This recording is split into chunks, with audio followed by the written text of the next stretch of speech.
One Sabbath, when Jesus went to eat in the house of a prominent Pharisee, he was being carefully watched. There in front of him was a man suffering from dropsy. Jesus asked the Pharisees and experts in the law, "Is it permissible to heal on the Sabbath or not?" But they remained silent.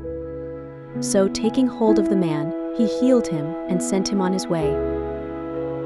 Then he asked them, "If one of you has a child or an ox that falls into a well on the Sabbath day, will you not immediately pull it out?" And they could not respond to these things. When he noticed how the guests chose the best seats at the table, he told them this parable.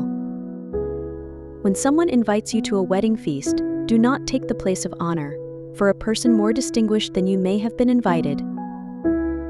If so, the host who invited both of you will come and say to you, "Give this person your seat." Then, humiliated, you will have to take the least important place. But when you are invited, take the lowest place, so that when your host comes, he will say to you, "Friend, move up to a better place," then you will be honored in the presence of all the other guests. For all those who lift themselves up will be humbled, and those who humble themselves will be exalted. Then Jesus said to his host, "When you give a luncheon or dinner, do not invite your friends, your brothers or sisters, your relatives, or your rich neighbors. If you do, they may invite you back, and so you will be repaid. But when you give a feast, invite the poor, the crippled, the lame, the blind, and you will be blessed. Although they cannot repay you, you will be repaid at the resurrection of the righteous." When one of those at the table with him heard this, he said to Jesus, "Blessed is the one who will eat at the feast in the kingdom of God." Jesus replied, "A certain man was preparing a great banquet and invited many guests. At the time of the banquet, he sent his servant to tell those who had been invited, 'Come, for everything is now ready.' But they all alike began to make excuses. The first said, 'I have just bought a field, and I must go and see it. Please excuse me.' Another said, 'I have just bought 5 yoke of oxen, and I'm on my way to try them out. Please excuse me.' Still another said, 'I just got married, so I can't come.' The servant came back and reported this to his master. Then the owner of the house became angry and ordered his servant, 'Go out quickly into the streets and alleys of the town and bring in the poor, the crippled, the blind and the lame.' 'Sir,' the servant said, 'what you ordered has been done, but there is still room.' Then the master told his servant, 'Go out to the roads and country lanes and compel them to come in, so that my house will be full.